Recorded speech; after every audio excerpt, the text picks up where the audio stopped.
We are not competent to discuss, আমাদের সেই যোগ্যতা নেই সেই আলোচনাটা করার। আর আমরা কেউ ভবিষ্যৎ দ্রষ্টা নই, ভবিষ্যৎ আমরা দেখতে পাই, আমরা কেউ কালজয়ী নই, বা কালকে অতিক্রম করে আমরা দেখতে পাচ্ছি না। সেটা যদি উনি দেখে থাকেন, দেখেছেন, তো সেটা সম্বন্ধে আমাদের আলোচনা করা ঠিক নেই, কিন্তু ব্যাপারগুলো হচ্ছে। উনি বলেছেন যে লেট দ্যাম, মানে পূর্ব বাংলার মুসলিমরা, have Bangladesh, have East Pakistan on their own gas first. Muslim Bengal on their own gas first. The next stage will crop up afterwards. Next stage আমরা চোখের সামনে দেখতে পাচ্ছি কি হচ্ছে বাংলাদেশে এখন।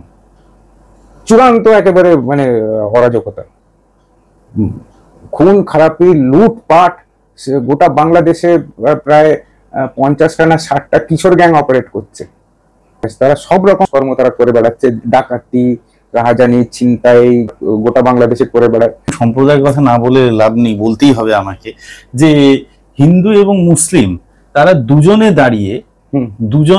দাঁড়িয়ে বলছে যে আমরা দেখতে পাচ্ছি বাইরের থেকে লোক আসছে। হ্যাঁ, আসছে, বাইরের থেকে লোক আসছে, কিন্তু বিশ্বাস করুন, মুসলিম ভদ্রলোকও বলছেন যে বিশ্বাস করুন আমার সাথে ওনার কোনো ঝামেলা নেই, আমি ওনার বাড়িতে যাই, উনি আমার বাড়িতে আসে, সেটাই স্বাভাবিক। কিন্তু হচ্ছে যেটা আছে, বাইরের থেকে লোক চলে আসছে, যাদেরকে আমরা চিনি না। একদম। হ্যাঁ, এই যে বাইরের বহিঃশত্রু, আমরা বাইরেরকে তো বহিঃশত্রুই বলবো, বহিঃশত্রু যে চলে আসছে এখানটা, এখন আমরা চেষ্টা করছি এটা রুটে যাওয়ার। এবং আমাদের যে পলিটিক্যাল পার্টিগুলো, যে কথাটা সকাল থেকে বলছিলাম, হতে পারে এটা একটু সকলের ইউটোপিয়ান একটা জায়গা মনে হতে পারে, তবুও আমি বলছি, যে কোনো নেতাই চায় যে সব রকম লোকই আমাকে ভোট দিক, ভোটটা তার চাই, সোজা কথা হচ্ছে তার ভোটটা চাই। এবং সেটা যে কোনো রাজনৈতিক দল, এর আগে যে 35 বছর 34 বছর ছিল তারা, তার আগে যারা ছিল কংগ্রেস, প্রত্যেকেই সেটা চায়।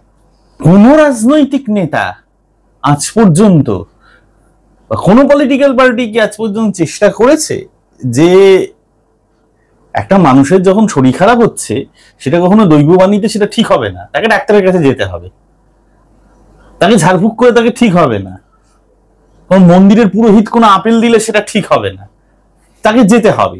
ইভিন কি আমি বলে রাখি, ভগবানজিও হোমিওপ্যাথি ওষুধ দিতেন না, ভগবানজি কাউকে ঝাড়ফুঁক করে বলতেন না যাও তোমার শরীর ঠিক হয়ে যাবে। ইন্টারেস্টিং ব্যাপার শঙ্কর দা, এই যে বুলবুল সুরিত ভট্টাচার্যের মা, তার পায়ে মা নয়, এটা হচ্ছে আমাদের দুলাল কাকুর স্ত্রী, মানে জয়শ্রী কাকিমা, তার একটা ক্যালকেলিয়াস স্পার হয়েছিল পায়ে, উনি ওষুধ পাঠিয়েছিলেন, তার জন্য ওষুধ পাঠিয়েছিলেন। তো এই যে জায়গাগুলো, এটা হিন্দু মুসলিম জায়গাগুলো, এই অন্ধত্ব কেন দূর হচ্ছে না? পলিটিক্যাল নেতারা কেন এগুলোকে দূর করছে না? কেন দূর করতে যাবে? সোশ্যাল ওয়ার্কাররা বা কেন করছে না এগুলোকে? কেন দূর করতে যাবে তারা? তাদের কি দরকার পড়েছে তাদের দূর করার? তাদের তো এই হচ্ছে ইলেকটোরাল ডেমোক্রেসির, এটাই হচ্ছে একটা দিক।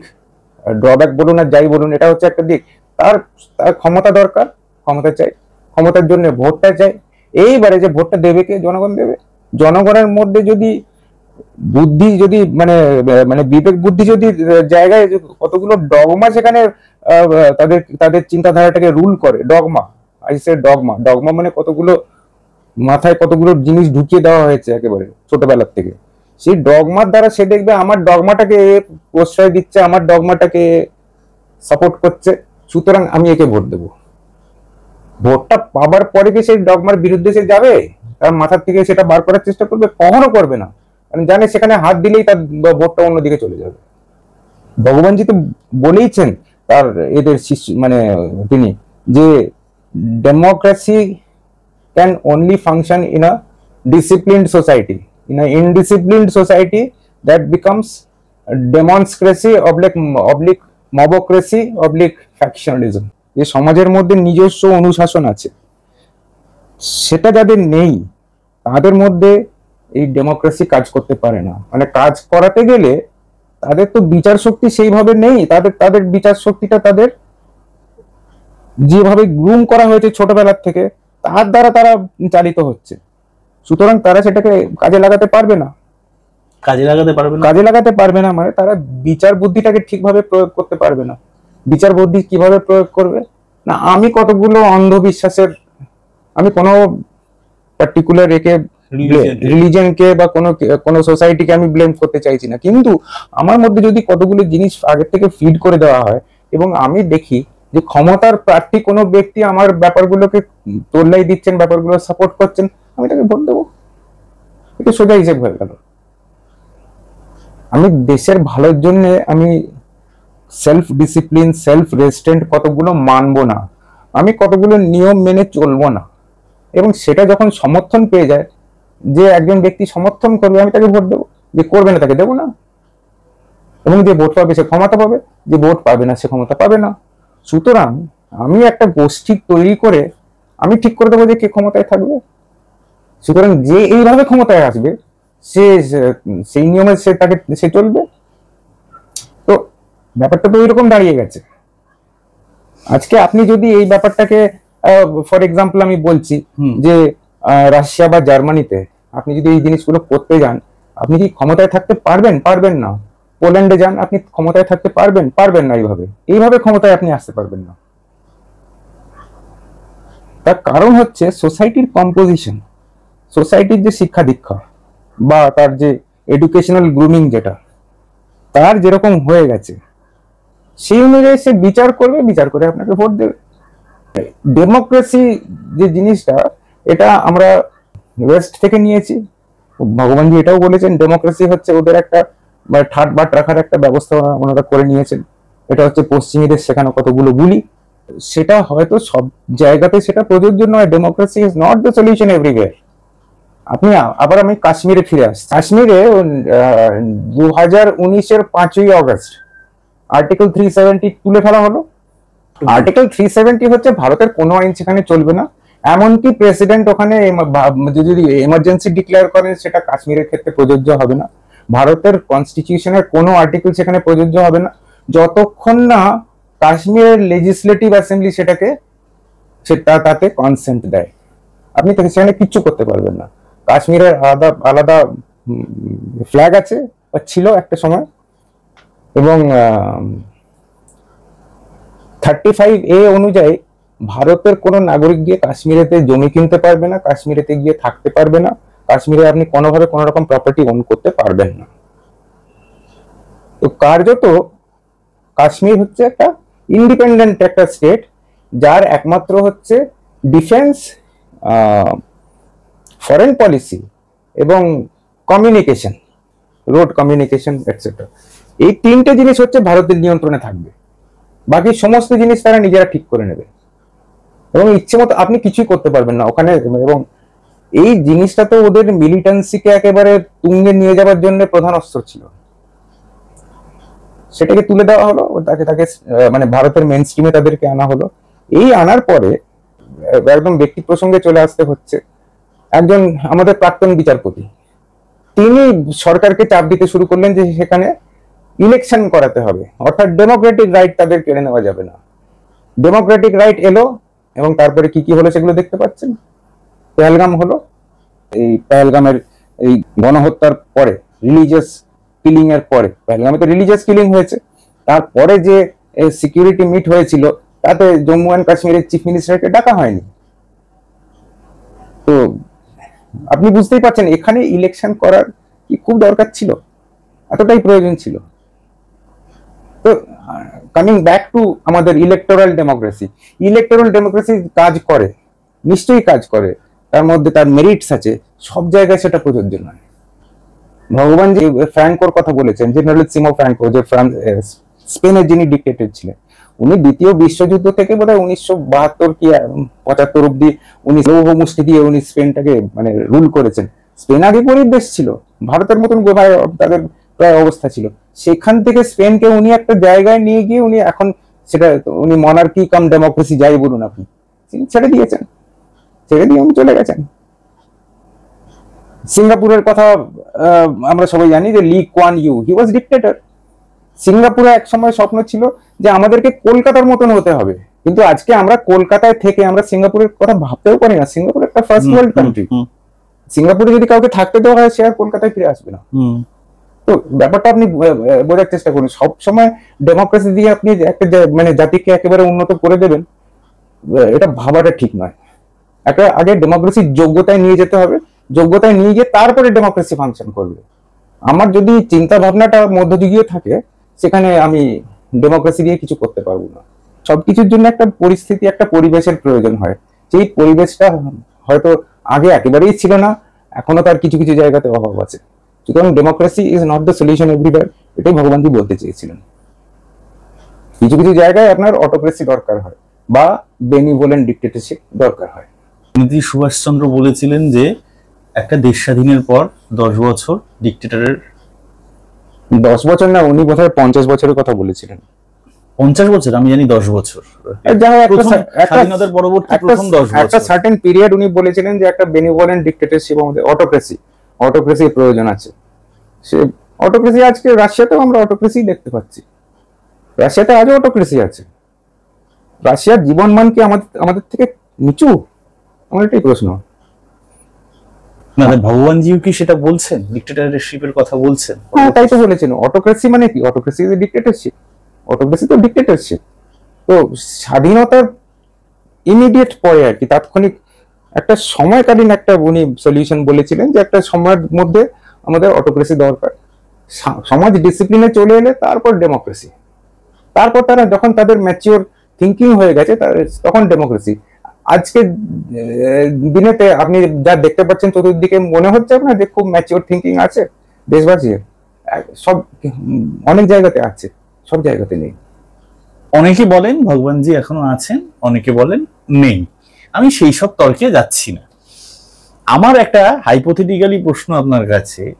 ধরা যাক ভগবানজি সময়ের সঙ্গে সঙ্গে 85 অব্দি আমরা যতটা জানতে পারি, সময়ের সঙ্গে সঙ্গে তিনি কিন্তু তার পরিবর্তনটা হচ্ছে 60s তিনি যেই কথা বলছেন, 70s তিনি তার অন্যরকম কথা বলছেন, আবার 80s আরেক রকম কথা বলছেন। মানে রাজনৈতিক পালাবদল বা পরিবর্তন বা হয়ে তিনি তার চিন্তার কথাগুলো তিনি বলছেন আমাদের কাছে। আজকে যদি ভগবানজি থাকতেন, এই যে ওই সময় রেজ ধরে কি বলতে পারতেন? ভগবানজির হয়ে তো আমি চিন্তা করতে পারবো না, ভগবানজির হয়ে আমি কারণ সেই সেই সেই ধীশক্তি, সেই মেধা, সেই আধ্যাত্মিক ক্ষমতা আমার নেই। সুতরাং এটা অনধিকার চর্চা হয়ে যাবে যে উনি কি করতেন না করতেন। আমাদের যেটা যতটুকু আমরা ভাবতে পারি সেটা হচ্ছে যে নিজের বিবেক বুদ্ধি দিয়ে দেশের জন্য যেটা ভালো, সেগুলো এই পার্টি, মানে অমুক পার্টি তমুক পার্টি, এগুলো পলিটিক্যাল পলিটিক্সটা মাথার থেকে মুছে ফেলে দেশের জন্য কি ভালো সেটা চিন্তা করে ভাবা উচিত যে ভগবানজি এই কথাই বলতেন। যেমন আমি বলছি যে আজকে এই পেহেলগাম ইনসিডেন্ট হলো, এত কাণ্ড পরে উড়িয়ে হলো, বম্বে হলো, পার্লামেন্ট অ্যাটাক হলো, এত কাণ্ড হয়ে গেছে। একটার পর একটা উনি বলেছিলেন শক আফটার শক, একটার পর একটা শক এসছে। এটা মারাত্মক শক এলো আমাদের কাছে এখন পেহেলগাম। এরপরে কি করা উচিত? আপনার কি মনে হয় যতদিন পাকিস্তান বলে এই এন্টিটিটা থাকবে ততদিন আপনাকে শান্তিতে থাকতে দেবে? পাকিস্তান তো তৈরি হয়েছে ভারতের উপর মানে ঘৃণার বেসিসে। তার থেকে ঘৃণাই ছড়াবে তারা। তার থেকে ভালো নয় কি যে যারা সিন্ধিরা চাইছে নিজস্ব একটা ছোট রাষ্ট্র। বালোচরা কোনোদিন ভারতবর্ষে ছিল না, তারা ইন্ডিপেন্ডেন্ট ছিল। খান অফ কালাত ওয়াজ ইন্ডিপেন্ডেন্ট, একটা বড় স্টেট ছিল। এরা গভর্ন হতো ডাইরেক্টলি, ওরা তো not part of British India, ওদের ডাইরেক্টলি তারা গভর্ন হতো এ থেকে, মানে লন্ডন থেকে। তারপরে কি বলে, স্বাধীনতার পরে সেটাকে জোর করে পাকিস্তানে ঢোকানো হয়।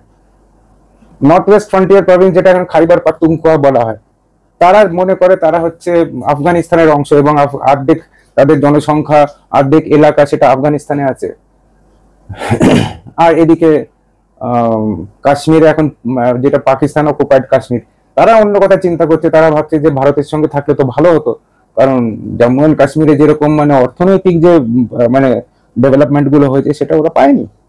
তো এই যে পাকিস্তানের যে মানে এটা যে জোর করে ইউনাইট করে রাখা হয়েছে, হ্যাঁ, উর্দু যেটা কারোরই ভাষা নয়, পাঞ্জাবিরা উর্দু ভালো করে বলতে পারে না, একটা হাস্যকর উর্দু তারা বলে। উর্দু তো জন্মস্থান হচ্ছে ভারতের উত্তরপ্রদেশ, তো উর্দুর উচ্চারণ উত্তরপ্রদেশের দিকেই ঠিকঠাক হয়। হায়দ্রাবাদী আরেকটা উর্দু আছে, ওটা উর্দু, উচ্চারণটা একটু আলাদা, বাচনভঙ্গিটা আরেকটু আলাদা, সেগুলো হচ্ছে আসল উর্দু। সেটা জোর করে পাকিস্তানের উপরে ইম্পোজ করা হয়েছে। এরা উর্দু বলতে পারে না পাকিস্তান ভালো করে। এই যে একটা উৎসবের মধ্যে বা একটা যেখানে টুরিস্টরা রয়েছে একটা এনজয় করছে, সেখানে গিয়ে সফট টার্গেট, তারা চট করে নিজেদেরকে ডিফেন্ড করতে পারবে না, দে আর নট প্রিপেয়ার্ড। যারা মিউজিক ফেস্টিভ্যালে, যেমন নোভা মিউজিক ফেস্টিভ্যাল ইসরায়েলে যারা যেমন আক্রমণ করেছিল, এক্স্যাক্টলি সেইভাবে এরা আক্রমণ করেছে পেহেলগামের ওই ভ্যালিটার নামটা কি, ওই বিডিএ নামটা, হ্যাঁ, সেখানে টুরিস্টরা গিয়ে আনন্দ করছে, সেখানে গিয়ে হঠাৎ একেবারে ঝাঁপিয়ে পড়লো। তো এটা তো হামাসের একদম মানে একেবারে স্ট্যাম্প রয়েছে এর মধ্যে। তো যতদিন পাকিস্তান থাকবে ততদিন সন্ত্রাসবাদ থাকবে। সুতরাং আর যদি ভগবানজি থাকতেন, ভগবানজি পাকিস্তানের অস্তিত্ব উনি মেনে নিতেন না, মেনে নেনও নি, উনি তো মেনে নেননি। উনি সবসময় ভারতের কথাই বলুন, মানে অবিভক্ত ভারতের কথাই চিন্তা করেছেন এবং উনি সাধনা তার জন্য করেছেন। কিন্তু অখণ্ড ভারতবর্ষ যদি থাকতো, অখণ্ড ভারতবর্ষ হয়তো হতে চলেছে, হয়তো এইভাবেই হবে। কারণ যে জিনিস একটা খারাপ জিনিস তৈরি হয়ে গেছে, সেটাকে আবার ঠিক করে আনতে, আবার সেটাকে ভাঙতে হতে পারে, দরকার হলে ভাঙতে হবে, ভাঙবে, আবার নতুন ভালো জিনিস তৈরি হবে। সবই ভবিষ্যতের খাতায়। হ্যাঁ, এটা এই ভবিষ্যৎ আমাদের পক্ষে প্রেডিক্ট করাটা অসম্ভব ব্যাপার। বন্ধুরা, না আমরা কোনো মানে পরিণতিতে আসছি না, বিচার করবে না আপনারা। শঙ্করদা একটা গুরুত্বপূর্ণ কথা বলেছেন যে বিবেকের যে গার্জিয়ান, কার কিরকম, কে কিভাবে বড় হচ্ছেন, কে কিভাবে দেখছেন জগৎটাকে, তার উপর নির্ভরশীল। আমরা তো আর এখান থেকে চাপিয়ে দিতে পারি না কোনো কিছু। চেষ্টা বহু হয়েছে পাকিস্তানের সঙ্গে মৈত্রীর সম্পর্ক, কিন্তু দেখা যাচ্ছে সেটা সম্ভব না। আবার এটাও সত্যি, ভারত পাকিস্তানের যখন ক্রিকেট খেলা হয়, আমি এই প্রসঙ্গটা আনছি অন্যভাবে, কারণ ওয়াসিম আকরামকে ভালো লাগতেই পারে, ফেভারিট হতেই পারে, তার মানেই যে মানে সে খুব খারাপ কাজ করছে তা না। বা ওয়াসিম আকরামেরও গাভাস্কারকে খুব ফেভারিট প্লেয়ার মনে হতে পারে। পাকিস্তান, এখানে আবার একটা কথা এসে গেল, পাকিস্তানটা কি, হোয়াট ইজ পাকিস্তান? বলুন। পাকিস্তানটা কি একটা জিওগ্রাফিক্যালি ডিফাইন্ড কান্ট্রি? আমি সেটা মনে করি না। পাকিস্তানের মধ্যে একটা বিরাট বড় ভারতবর্ষ আছে, আর ভারতবর্ষের মধ্যে পাকিস্তানও রয়েছে। Pakistan is a state of the mind, মানসিকতা। দুর্দান্ত বলেছেন। Pakistan is a state of the mind. আমি যদি ভারতের হয়ে, আমি যদি ভারতীয় সেনার যেরকম ব্রিগেডিয়ার ওসমান নিজের প্রাণ দিয়ে দিলেন, উনি এতে প্রথম 48-এর যুদ্ধে উনি প্রাণ দিয়ে দিয়েছেন। তারপরে রাইফেলম্যান আব্দুল হামিদ, যিনি ওই কি বলে রিকয়েললেস গান চালাচ্ছিলেন একটা জিপের মাথার থেকে, আমেরিকার বিখ্যাত ওয়ার্ল্ড নাম্বার 1 প্যাটার্ন ট্যাঙ্ক একা হাতে 6খানা উনি ধ্বংস করে নিজের প্রাণটা দিয়ে দিলেন, দিয়েছেন। They were not Pakistanis, they were Indians, by heart they were Indians. আমাদের যে হাবিলদার, ওর নামটা কি, ঝন্টু শেখ, নদিয়ার ছেলে, সে কি বলে উগ্রপন্থীদের সঙ্গে গোলাগুলির যুদ্ধে সে মারা গেছে। He is an Indian. পাকিস্তানিও রয়েছে আমাদের মধ্যে, যারা বলছে এটা পেহেলগামেতে যেটা হয়েছে সেটা ভারত সরকার করিয়েছে। He is a Pakistani. তো আমাদের মধ্যে পাকিস্তানি আছে, পাকিস্তানের মধ্যে ভারতীয় আছে। সুতরাং it is not a country by state of mind, by geographical separation. Geographical সেপারেশনটা artificial. Pakistan is a state of the mind. এরপরে আর কোনো কথাই আসে না। শুধু আপনাদের বলবো, আপনারা দেখুন, ভাবুন, এগিয়ে চলুন। নমস্কার বন্ধুরা।